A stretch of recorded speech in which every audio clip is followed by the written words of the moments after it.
Hello friends, welcome to my channel. Myself Bishwarup Saha from Ashutosh College, Department of Microbiology.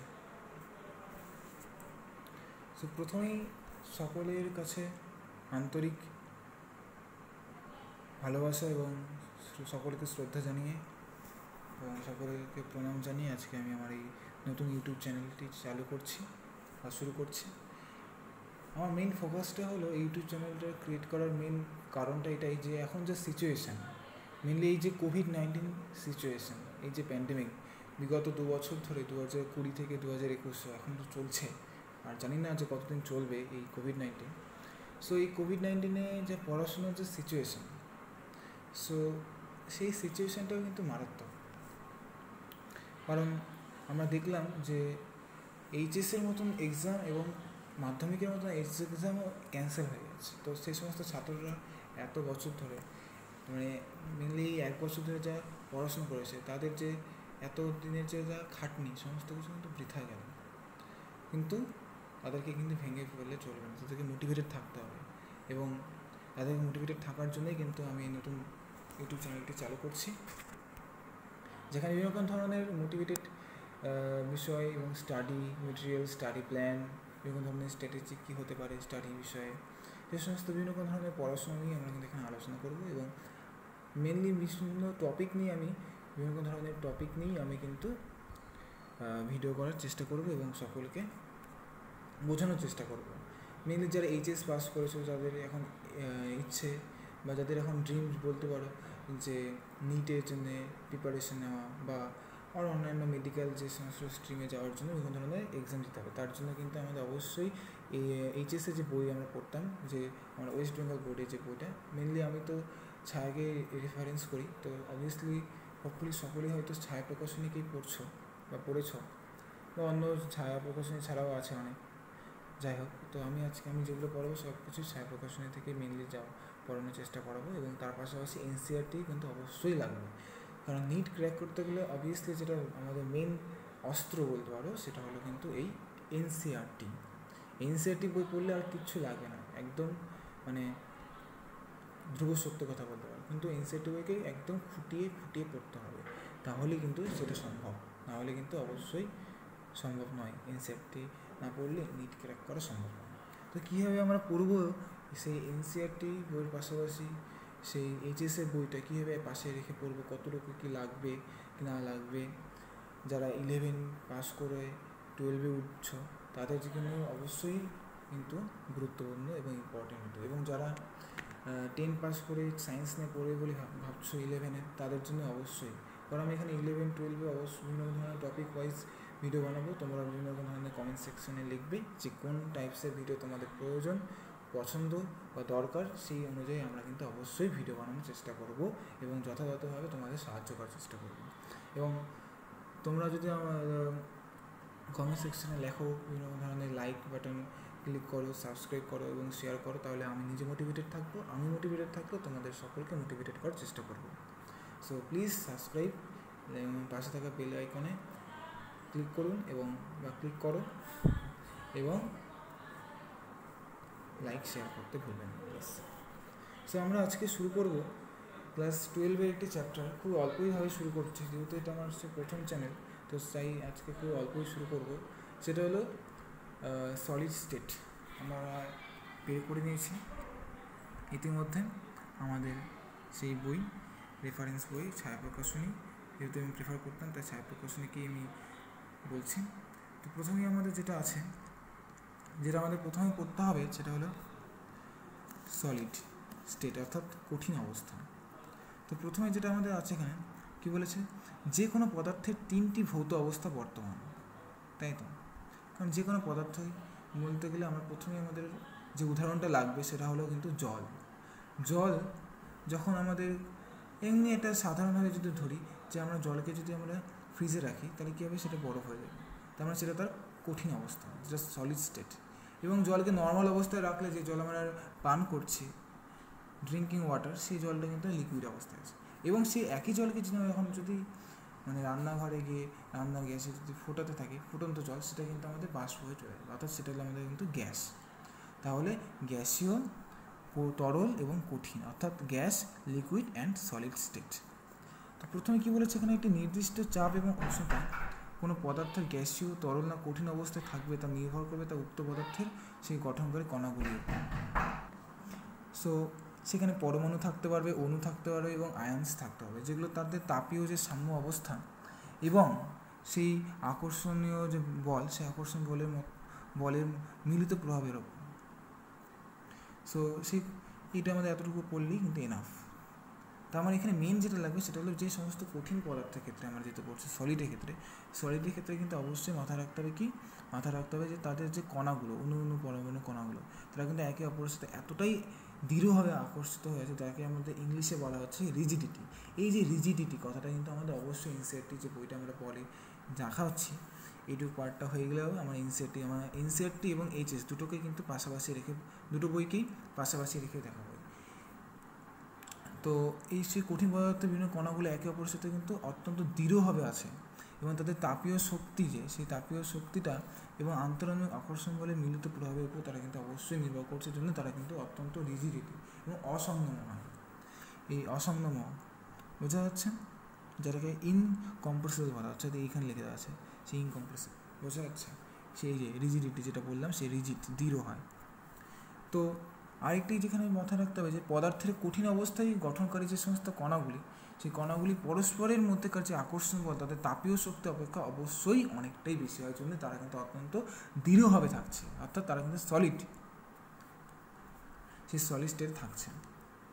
এবার আমরা যেটা বলবো সেটা হলো ক্লাসিফিকেশনটা কী জিনিস, বা ক্লাসিফিকেশন আমরা সকলেই জানি যে সেখানে বিভিন্ন ধরনের ক্লাসিফিকেশন লাগবে, যেটাকে ক্লাসিফিকেশন আছে এখানে হচ্ছে। আর এখানে ক্যারেক্টারিস্টিক্স আছে। ক্যারেক্টারিস্টিক্সে প্রথমে আমাদের পড়তে হবে কঠিনের ক্যারেক্টারিস্টিক্স, যেটা বললাম, অর্থাৎ এই কঠিনে পদার্থগুলো যেটা হচ্ছে সেটা কিন্তু কী হচ্ছে, পদার্থে একটি নির্দিষ্ট আকার এবং আয়তন বর্তমান আছে।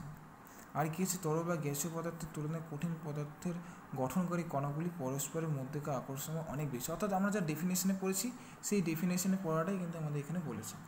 তার পাশাপাশি কী বলেছে, যে এই যে আর বলেছে কঠিন পদার্থের সাধারণত দৃঢ় হচ্ছে এবং অসংযম, এই দুটো কথা কি আমাদের মাথায় রাখতে হবে। সায়েন্স অবশ্যই আমাদের বুঝতে হবে, তারপর বোঝাতে হবে এবং নিজের ভাষায় লিখতে হবে, এটাই হলো কিন্তু science. That is called science. তো সায়েন্স বলে যে আমাদের সবসময় বুঝতে হবে। তো এখানে মেন জিনিসটা সেটা হলো এই রিজিডিটি, অর্থাৎ সেই দৃঢ়তা, এবং ইনকম্প্রেসিবল অর্থাৎ অসংযম, এই দুটো জিনিসকে মাথায় রাখতে হবে, এই দুটো ওয়ার্ডসকে মাথায় রাখতে হবে। এগুলো একটা কি ওয়ার্ডস বলতে পারি। তো যাই হোক, এই কারণেই কিন্তু কঠিনটা অর্থাৎ তার যে ডেন্সিটি অর্থাৎ ঘনত্বটা তরল বা গ্যাসের অপেক্ষা অত্যন্ত বেশি হয় এবং তারা কিন্তু দৃঢ় হয়, বোঝা যাচ্ছে। এবং তাদের যেটা বলে সেটা হলো ক্লাসিফিকেশনটা তো খুবই ইম্পর্টেন্ট। এখানে দুটো ক্লাসিফিকেশান আছে, একটা হলো কেলাসাকার কঠিন আর একটা হলো আমাদের এই যে কেলাসাকার কঠিন এবং অনিয়তাকার কঠিন, তাই তো। এই কেলাসাকার কঠিন এবং অনিয়তাকার কঠিন দুটোই আমাদের অবশ্যই ভালো করে পড়তে হবে, কিন্তু আমাদের তার পাশাপাশি এই ইংলিশ যে টার্মটা সেটা কিন্তু অবশ্যই মাথায় রাখতে হবে, যেটাকে বলে ক্রিস্টালাইন সলিড, তার মানে কেলাসাকার কঠিন পদার্থ, বোঝা যাচ্ছে।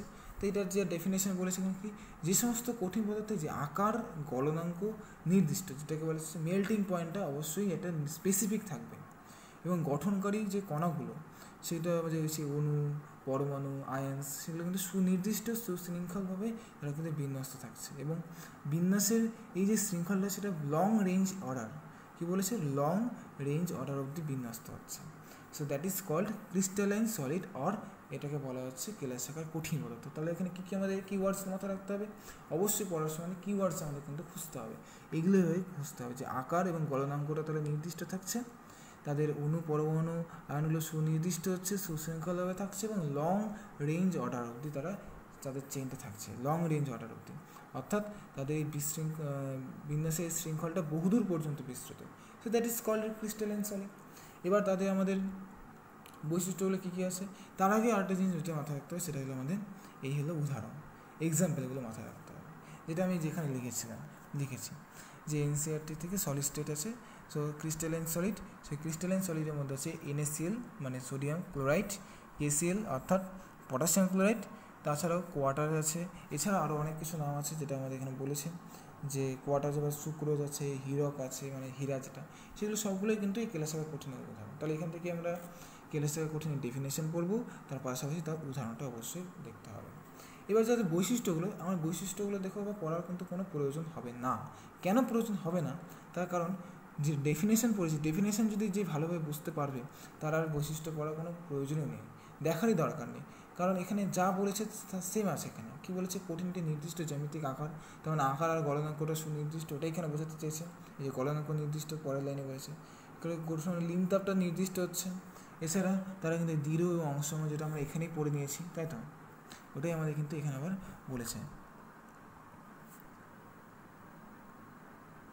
যেটা আমাদের এখানে কিন্তু বলা হয়েছে, অর্থাৎ দৃঢ় এবং অসংলগ্ন হওয়ার চেষ্টা হচ্ছে, তাই তো।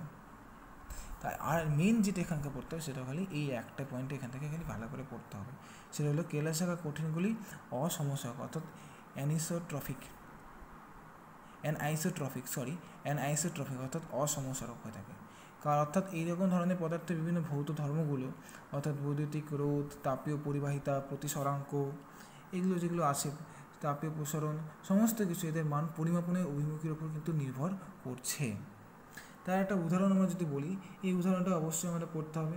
তারপর এটাই আমি বলতে চাইছি গল্পের আকারে, যে একটা অভ্রকে আমরা যখন বিভিন্ন ধরনের অকেশন হলে, আমরা কিন্তু বার্থডে সেলিব্রেশন হলে কিন্তু এই অভ্র কিন্তু অবশ্যই লাগে বা দেখতে পাই অনেক জায়গায়, কিন্তু এই অভ্র দিয়ে তারা সেলিব্রেট করছে। তো সেই অভ্র দিয়ে সেলিব্রেট করার সময় দেখা যায় অভ্র অনেক সময় গায়ে লেগছে। এবার সেই গায়ে লাগার পর সেটাকে যদি আমরা অভিলম্ব বরাবর অর্থাৎ লম্বালম্বভাবে যদি বল প্রয়োগ করি, প্রেশার ক্রিয়েট করি, তাহলে কিন্তু সেটা কিন্তু ভাঙার কোনো প্রশ্নই ওঠে না। কিন্তু সেই অভ্রকে এবার যদি আমরা জাস্ট অভিলম্ব বরাবর না হয় অনুভূমিকভাবে যদি আমরা সেটাকে যদি বল প্রয়োগ করবে, সেটাকে প্রেশার ক্রিয়েট করে, অবভিয়াসলি সেটা কিন্তু ভাঙতে থাকবে, ডিস্ট্রয় হবে, অর্থাৎ ভঙ্গুর হয়ে যাবে। তার মানে এর মাধ্যমে এটাই বোঝা যাচ্ছে যে সেটা হলো অসমস্বরক অর্থাৎ অ্যানাইসোট্রফিক হচ্ছে। সেটা এখানে বলেছে যে আমরা যদি এখানে যদি এই যে লম্বালম্বিভাবে কাটছি, আর একটা হলো এই অনুভূমিকভাবে বলতে পারি এটা, তো কিন্তু কী হচ্ছে তাহলে অনুভূমিকভাবে যখন কাটছে তখন কিন্তু ভাঙবে, কিন্তু এই লম্বভাবে ভাঙছে না। জাস্ট ওই গল্পটা কিন্তু আমাদের এখানে বলা হয়েছে, তো সেই গল্পটা আমাদের পড়তে হবে। তাহলে that is all about of crystalline solid. এবার আমরা যেটা করবো, নেক্সট টপিক আমাদের হলো, সেটা হলো অনিয়তাকার কঠিন পদার্থ। অর্থাৎ এই অনিয়তাকার কঠিন পদার্থ অর্থাৎ আমরা অবশ্যই বললাম যেটা, সে বাংলার পাশাপাশি আমাদের অবশ্যই ইংলিশটা মাথায় রাখতে হবে, সেটা অ্যামরফাস সলিড। কী বলে? Amorphous solid. সো অ্যামরফাস সলিডের যা ডেফিনেশন, জাস্ট আমরা যা ক্রিস্টালাইন সলিডটা পড়েছি তার জাস্ট অপোজিট ওয়ার্ডগুলো এখানে ইউজ করা হয়েছে। কী বলেছে? যে আকার, আয়তন, গলনাঙ্ক নির্দিষ্ট নয়, অণু, পরমাণু এবং আয়ন তারা কিন্তু সুনির্দিষ্ট হয় বিন্যস্ত থাকছে না, এবং তারা কিন্তু এই যে শর্ট রেঞ্জ অর্ডার অবধি বিন্যস্ত থাকছে। সো যা এখানে বলেছে তার জাস্ট অপোজিট ওয়ার্ডগুলো এখানে কিন্তু আমাদের ইউজ করা হয়েছে, সে সমস্ত অপোজিট কিওয়ার্ডসগুলো ইউজ করা হয়েছে। তার মানে আমাদের সেই সমস্ত কিওয়ার্ডসগুলো মাথায় রাখতে হবে। কিওয়ার্ডসগুলো যদি মাথায় রাখতে পারি তাহলে অবশ্যই আমরা কিন্তু কোনো ব্যাপারই না, সে অ্যামরফাস আসুক বা ক্রিস্টালাইন সলিড, অল অ্যাবাউট যাই আসুক, তোমরা কিন্তু অবশ্যই তার আনসার দিতে পারবে। এছাড়া এই অ্যামরফাস যেটা বলছিলাম, সেই অ্যামরফাসে কিন্তু এক্সাম্পল কিন্তু মিরর হতে পারে, মিরর গ্লাস থাকছে, তারপর প্লাস্টিক থাকছে, অর্থাৎ আমাদের প্লাস্টিক, কাঁচ, রাবার, মোম সমস্ত কিছু কিন্তু এর এক্সাম্পল হিসেবে থাকছে।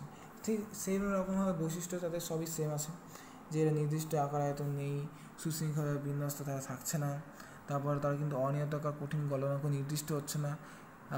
আর এটা যেটা বললাম, এক্ষেত্রে আমরা কী বললাম, ক্রিস্টালাইন যে সলিড তার ক্ষেত্রে কী বলেছিলাম, তা হলো অ্যানাইসোট্রপিক অর্থাৎ অসমস্বরক, কিন্তু এরা কিন্তু সমস্বরক হচ্ছে, আইসোট্রপিক হচ্ছে। আর এদের কিছুটা দৃঢ় এবং অসংলগ্ন হয়ে থাকে। মেন যে পয়েন্টটা সেটা হলো আমাদের এই পয়েন্টটা, যে এটা হলো আমাদের সুপার কোল্ডেড ভিসকাস লিকুইড, অর্থাৎ অতি শীতলীকৃত সান্দ্র তরল। কেন বলা হচ্ছে অতি শীতলীকৃত?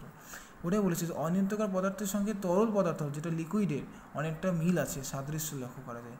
সো এই কারণেই এই সমস্ত পদার্থকে অনেক সময় অতি শীতলীকৃত সান্দ্র তরল অর্থাৎ সুপার কোল্ডেড ভিসকাস লিকুইড বলা হচ্ছে। যেমন কাঁচের ক্ষেত্রে কি হচ্ছে, এটা একটা গল্প এখানে বলেছে, যে গল্পটা আমি মুখে মুখে বলছি, তোমাদের বেশ ভালো লাগে। খুব পুরনো নিয়ে প্রায় 500-1000 বছর আগেকার রাজাদের বাড়িতে, মানে তাদের যে রাজসভায় থাকা বিভিন্ন ধরনের সার্সি বা জানালাগুলো, বা তাদের কাছে যে সমস্ত আয়না টায়না থাকে, সরঞ্জাম, সেই সমস্তগুলো দেখলে আমরা কি দেখতে পাবো, সেগুলো দেখলে বুঝতে পারবো যে সেগুলো অনেক দিন থাকার ফলে তারা কিন্তু নিচের দিকের যে স্তরটা কাঁচের, তা কিন্তু অনেকটা পুরু হয় তুলনামূলক ওপরের থেকে। কেন সেই অবস্থায় এই কারণে এটা বলছে সুপার কোল্ডেড ভিসকাস লিকুইড, অর্থাৎ অতি শীতলীকৃত সান্দ্রতল বলা হচ্ছে এই কারণেই, যা মাধ্যাকর্ষণের প্রভাবে সেই কাঁচের কণাগুলো কিন্তু নিচের দিকে আমরা নেমে আসে, এই কথাটা এখানে বলেছে। So that is all about of amorphous liquid. So তাহলে আমরা প্রথমে কী বললাম, সলিড কাকে বলে তার ডেফিনেশন টাইপের কিছু বললাম, কত টাইপসের হচ্ছে সেটা হলো গ্যাস, লিকুইড, আর কিন্তু সলিড স্টেট হচ্ছে কী কী থাকছে, তাদের পরমাণু আয়নসগুলো কিন্তু অত্যন্ত দৃঢ় হচ্ছে, রিজিডিটি থাকছে, তাদের মধ্যে একটা ইনকম্প্রেসিবল আছে, অসমন্বয় হচ্ছে তাদের। এবার তারপরে তাদের ক্যারেক্টারিস্টিক্স যেটা বললাম একই জিনিস। তারপরে ক্লাসিফিকেশন আমাদের ক্রিস্টালাইন সলিড যেটাকে বলছে কেলাসাকার, তার বিভিন্ন ধরনের এক্সাম্পল অবশ্যই বলতে হবে। আর একটা জিনিস, যখন কোনো ডেফিনেশন চাইবে তার সাথে সাথে অবশ্যই একটা করে পারলে দিতে হবেই, দিলে কী হয় একটা এক্সামিনার মানে তোমাদের যে একটা ইমপ্রেস হওয়া, সেই ইমপ্রেস হওয়াটা কিন্তু সেই এক্সামিনের মনে চলে আসে তোমাদের প্রতি, যার কারণে মার্কসটা কিন্তু সেখানে যদি আমাদের এই জন্য এখানে যদি 2 মার্কস থাকে, তাহলে তুমি যদি খালি এক্সট্রা জাস্ট এটা দিয়েছো তাহলে তোমাকে সেখানে 1.5 দেবে। কিন্তু তুমি যদি সেটা যদি সংজ্ঞা মানে ডেফিনেশন যেটা বা উদাহরণ এক্সাম্পল তার সাথে বৈশিষ্ট্য যদি দেওয়ার চেষ্টা করো, বিশেষ করে এই বৈশিষ্ট্যটা, তাহলে অবভিয়াসলি তুমি সেখানে 2 পাওয়ার কিন্তু একটা বড়সড় চান্স থাকে। ঠিক সিম্পলভাবে আমাদের অ্যামরফাস সলিডটা পড়তে হবে সিম্পলি, যা ওখানে পড়েছিলেন ক্রিস্টালাইনে তারা জাস্ট অপোজিট ওয়ার্ডগুলো এখানে ইউজ করেছে, কিওয়ার্ডসগুলো মাথায় রাখতে হবে, কারণ আমরা সায়েন্সটাকে কিন্তু বোঝার চেষ্টা করি, বোঝানোর চেষ্টা করবো, তারপর নিজের ভাষায় লেখার চেষ্টা করবো, সেটা কিন্তু মাথায় রাখতে হবে। সেই সমস্ত কিওয়ার্ডসগুলো আমাদের অবশ্যই পড়তে হবে, সেই সমস্ত কিওয়ার্ডসগুলো আমি এখানে ইন্ডিকেট করছি। যাই হোক, এবং সে বৈশিষ্ট্য অবশ্যই দিতে হবে, এবং তার পাশাপাশি সেই সমস্ত দিলে উদাহরণ দিতে হবে, সব কিছু দিলে you can get full marks. Okay, so now আমরা যেটা বলবো সেটা হলো আমাদের সেই কেলাসাকা কোঠে এবং অনিয়তা কোঠের মধ্যে যে সমস্ত পার্থক্যগুলো, আমি এই পার্থক্যটা মেনলি সেই এনসিইআরটি থেকে পড়ানোর চেষ্টা করবো, যেটা বললাম তোমাদের যে এনসিইআরটি কথা। তো এনসিইআরটি কথা বলার আগে আমি আগে এখানে যা একটু ছোটো ক্ষুদ্র ভাষায় বলা আছে সেটা বলি, যে কেলাসাকা এবং অনিয়তাকা কঠিন পদার্থের কয়েকটি সংক্রান্ত বিষয়, এই সমস্ত বিষয়গুলো অবশ্যই এখানে পড়তে হয়। মেনলি এখান থেকে যেটা বলে পলিক্রিস্টালাইন বা বহু কেলাসাকা কঠিন যে পদার্থ, সেটা কিন্তু অবশ্যই পড়তে হবে। যেটা বলেছে কী বলেছে, যে সাধারণত যে আমাদের পাউডার বা ক্ষুদ্র পুঞ্জীভূত যেগুলো, সেগুলো কিন্তু সাধারণ অবস্থায় আবদ্ধভাবে অনিয়তকার বলে মনে হলেও এগুলো প্রকৃতপক্ষে এগুলো হয় মানে পলিক্রিস্টালে বহু কেলাসাকার, অর্থাৎ এরকম ধরনের পদার্থগুলি অসংখ্য ক্ষুদ্র ক্ষুদ্র কেলাসাকার সমন্বয়ে গঠিত হচ্ছে। এই যে সমস্ত ক্ষুদ্র ক্ষুদ্র কেলাসাকার পদার্থগুলি কিন্তু মধ্যে এলোমেলোভাবে বিন্যস্ত থাকছে, এবং কোনো বহু কেলাসাকার পদার্থ যে ক্ষুদ্রতে ক্ষুদ্র কেলাসের সমন্বিত গঠিত হয়ে ক্রিস্টাল লাইন তৈরি করছে। উদাহরণ কিন্তু অবশ্যই মাথায় কোয়ার্টার্স, এই কোয়ার্টার্স হলো সিলিকা, যেটা SiO2, এটা মাথায় রাখতে হবে, SiO2 এর কথা বলা হয়েছে। এটা কেলাসাকার রূপে কেলাসাকার রূপ, যার কোয়ার্টার্স হলো সিলিকার কিন্তু কেলাসাকার রূপ, যার মধ্যে সেই SiO4 এগুলি বহুদূর পর্যন্ত বিস্তৃত হচ্ছে, সেই সিলিকাগুলো লং রেঞ্জ অর্ডার অবধি অবস্থান করছে।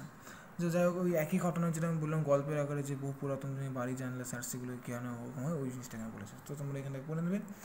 সো আমাদের এতটুকুই আজকে আমাদের ছিল, তো এতটুকু পড়তে হবে। তার পাশাপাশি অবশ্যই আমাদের কিন্তু এই নিটের জন্য আমাদের প্রিপারেশন নিতে হবে, সেটা আমরা এর পরে ভিডিও থেকে পড়ার চেষ্টা করব, কারণ যখন আমরা গোটা ভিডিওটা পড়া হয় মানে গোটা চ্যাপ্টারটা টপিকটা পড়া হয়ে গেলে তারপরে আমরা নিটটার জন্য প্রিপারেশন নেব, কারণ নিটটাও আমাদের অবশ্যই পড়তে হবে। এবার আমরা চলে যাই সেই নিটের যে আমার বইটা আছে, সেই বইটাতে একটু চলে যায়। বেসিক্যালি আমার কাছে নিটের সেই বুকস আছে, যদি তোমাদের কোনো প্রয়োজন হয় অবশ্যই আমাকে কমেন্টে জানাবে বা পার্সোনালি বলবে, আমি কিন্তু তোমাদের সেই বইটা দেওয়ার চেষ্টা করব। Okay, so let's go, so just wait.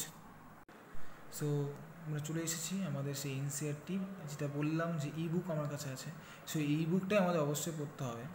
তো সেই বুকে প্রথমে আমাকে বলেছে যে সলিড স্টেট, যদি তোমাদের এই বুকটা প্রয়োজন হয় অবশ্যই আমাকে বলবে, আমি কিন্তু প্রেফার করে দেবো তোমাদের, যে কোন লিঙ্কে কী করতে হবে না করতে হবে, তারপর সেই আমরা এই বইটা ইনস্টল করতে পারবো।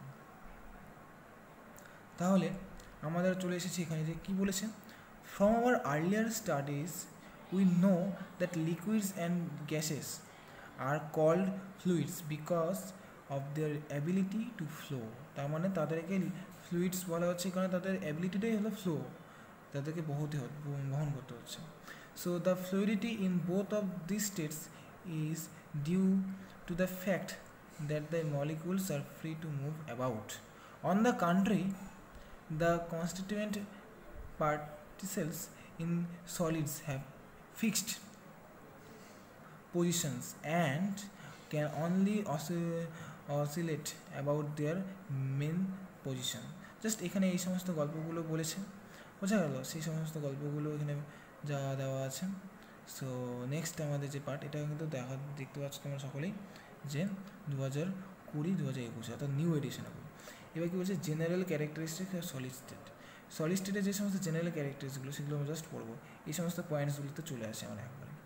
দে have defined mass, volume and shapes, intermolecular distance are short, intermolecular forces are strong, their constituent particles, atoms, molecules, ions, অর্থাৎ যেটা আমরা এই ক্ষেত্রে আমরা বইয়ের মধ্যে যেটা বললাম অণু, পরমাণু আর সেটা কিন্তু সেটা কথা কিন্তু বলতে চেয়েছেন। সো যাই হোক আমরা এখানে চলে আসলাম। আর সেগুলো কী বলেছে, ions have fixed positionals and can only oscillate about their mean position, they are incompressible and rigidity, যেটা আমরা এখান থেকেও বলে চেয়েছি। দেখো তাহলে আমরা এটাই আমি তোমাদের দেখাতে চেয়েছিলাম, এটাই মেন উদ্দেশ্য আমার, যে এইচএসের যে আমার রেফারেন্স, যে কোনো রেফারেন্স, আমি যেহেতু আমি এক্ষেত্রে ছায়াপ্রকাশনের রেফারেন্স বইটা থেকে পড়াচ্ছি বা পড়ছি, বোঝানোর চেষ্টা করছি তোমাদেরকে, তো সেই বইটা থেকেও পড়ো বা এনসিআরটিও পড়ো, দুটোই কিন্তু সেম লেখা থাকে। এবার আমরা পড়বো হলো ওই অ্যামরফাস আর ক্রিস্টালাইন সলিড। এই যে আমাদের ইংলিশ টার্মগুলো অবশ্যই মাথায় রাখতে হবে। অর্থাৎ অ্যামরফাস মানে যেটা আমরা কী বললাম, অ্যামরফাস মানে আমাদের অনিয়তাকার, এবং ক্রিস্টালাইন মানে কিন্তু আমাদের কী বললাম অবশ্যই কেলাসেকার। সো এখানে কিন্তু তাদের এই সমস্ত ছবিগুলো দিয়েছে। এটা কী ছবি বলছে, টু ডাইমেনশনাল স্ট্রাকচার, যে কোয়ার্টার্সের স্ট্রাকচার আর কোয়ার্টার গ্লাস, তাদের দুটো স্ট্রাকচার কিন্তু এখানে খুবই সুন্দরভাবে এখানে দিয়ে দিয়েছে, তোমরা সকলে দেখতে পাচ্ছ। তোমাদের আবারও বলছি, যদি এই পিডিএফটা দরকার হয় বা এই সমস্ত এনসিআরটি বুকসটা যদি দরকার হয় অবশ্যই আমাকে বলবে, আমি কিন্তু তোমাদের প্রোভাইড করে দেওয়ার চেষ্টা করব। সো এটা আমাদের এখানে বলেছেন। তারপর এখানে ক্রিস্টালাইন সলিডসের কিছু কথা বলেছে, যে have a sharp melting point at a characteristics temperature, they melt and become liquid. On the other hand, যেটা আমরা বলেছি যে অ্যামরফাস সলিডের ক্ষেত্রে solids soften, melt and start falling over a range of the temperature and can be molded, canned, blown into various shapes. তো lab এক্ষেত্রে আরও অ্যামরফাসের ক্ষেত্রে বলেছি, এই সমস্ত ঘটনাগুলো অবশ্যই করতে হবে। আর যেটা বললাম এই ক্ষেত্রে কিন্তু সেম দেখো পিকচারটা কিন্তু দেওয়া আছে, সেই আমাদের মাইকা বা অভ্র ক্ষেত্রে যেটা, সেই সেম পিকচারটা দেওয়া আছে, সেই সেম পিকচার আমাদের কিন্তু এখানেও দেখতে পাচ্ছ তোমরা, তা দেওয়া আছে। সো এখানে ওই একই ঘটনায় লিখে দিয়েছে যে ক্রিস্টালাইন সলিডস আর অ্যানিসোট্রপিক কেন, সেই ঘটনাটা বলেছে যে অভ্র অর্থাৎ আমাদের মাইকা যেটা থাকবে সেটাকে যদি আমরা অবিলম্ব বরাবর প্রেশার ক্রিয়েট করি তাহলে সেটা কিন্তু কখনোই ভাঙবে না, বা সেটাকে যদি আমরা অনুভূমিক বরাবর ক্রিয়েট করি অবশ্যই প্রেশার ক্রিয়েট করলে সেটা ভেঙে যাবে। সো এই ঘটনাগুলো এখানে পড়েছে। আর যেটা বললাম তোমাদেরকে, সেই ঘটনাটা কিন্তু অবশ্যই আমাদের মাথায় রাখতে হবে, যে এই যে ডিফারেন্স, এই ডিফারেন্সটা মাথায় রাখতে হবে, crystalline solid and amorphous solid, অবশ্যই এই ডিফারেন্সটা আমাদের পড়তে হবে। সেখানে বিভিন্ন ধরনের শেপস, মেল্টিং পয়েন্ট আছে, ক্লিভেজ প্রপার্টি, হিট অফ ফিউশনস এবং সেই অ্যানিসোট্রপিকের ব্যাপারটা এখানে বলে দিয়েছেন। বোঝা যাচ্ছে। আর পাশাপাশি এই কোশ্চেনটা আমি এখানে দিয়েছি, কোশ্চেনটা কিন্তু তোমাদের অবশ্যই মাথায় রাখতে, আমি অনেকক্ষণ ধরে দেখানোর চেষ্টা করবো তোমাদের। কোশ্চেনগুলো তোমরা অবশ্যই খাতায় লিখে নাও, বা তোমরা যদি চাও অবশ্যই আমাকে কমেন্ট সেকশনে বলবে, আমি কিন্তু দিয়ে দেওয়ার চেষ্টা করব। সো আরও কোনো কোশ্চেন বা কোয়ারি থাকলে এইটুকু পার্ট সম্বন্ধে তাহলে অবশ্যই আমাকে বলবে, আমি কিন্তু করে দেওয়া অবশ্যই চেষ্টা করব।